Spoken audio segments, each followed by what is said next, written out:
அழைக்கப்படுகிற நான் மகிமையான வாழ்க்கைக்கு என்னை அழைக்கிறேன் என்பதை அறிந்து வந்திருக்கிறேன். வாயை திறந்து சொல்லுங்கள், வந்திருக்கிறேன் ஆண்டவரே. I have come. I could see the power of God falling. Hallelujah. Power of God is falling upon you. தேவ கிருபை உன்மேலே உன்னை உருவாக்கும்படியாக, உன்னுடைய எண்ணங்களை மாற்றும்படியாக, உன் இதயத்திலே புதிய சிந்தனைகளை உருவாக்கும்படியாக, இன்றைக்கே இப்பொழுதே தேவ மகிமை வெளிப்படும்படியாக உன்னை அவர் ஆட்கொள்கிறார். Jesus. உங்களுடைய சத்தத்தை கேட்டார்கள் ஐயா, மனுஷனுடைய சத்தத்தை வார்த்தைகளை இழுத்துக் கொண்டிருக்கிறது. உங்களுடைய அன்பு, உங்களுடைய நோக்கமாக புரிந்து கொண்டிருக்கிறார்கள்.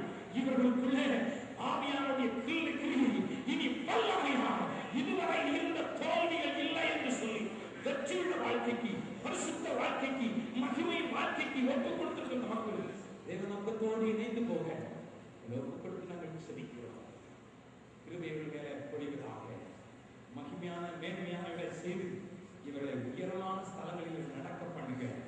இயேசுவின் மூலம் ஜெபங்களும் நல்ல பிதாவே, எங்கள் நல்ல பிதாவே, நாங்கள் நன்றியோடு துதிக்கிறோம், ஸ்தோத்தரிக்கிறோம்.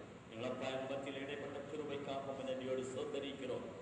ஆமாண்டவரே, வேதம் எங்களுக்கு சொல்லுகிறது, உங்களுடைய வார்த்தைகளுக்கு பயந்து நடுங்குகிறவனை நோக்கி பார்க்க என்று சொல்லியிருக்கிறீரே.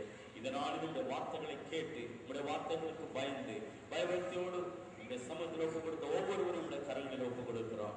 நீர் ஆசீர்வதிக்கிறதுக்காக ஸ்தோத்திரம். இதனால் இந்த கூட்டத்தில் பங்கு கொண்ட ஒவ்வொருவரையும் உங்களுடைய கரங்களில் ஒப்புக் கொடுக்கிறோம். கர்த்தர் ஆசீர்வதித்ததற்காக ஸ்தோத்திரம். தகப்பனே, தொடர்ந்து எங்களோடு கூட கிரியை செய்யும், ஆசீர்வதியும். துதி கடமை எல்லாவற்றையும் உமக்கே செலுத்தி இயேசுவின் மூலம் ஜெபிக்கிறோம் எங்கள் அன்பை பரமபிதாவே, ஆமென். என் ஆத்துமாவே கர்த்தரை ஸ்தோத்திரி, என் முழு உடம்பே அவருடைய பரிசுத்த நாமத்தை ஸ்தோத்திரி.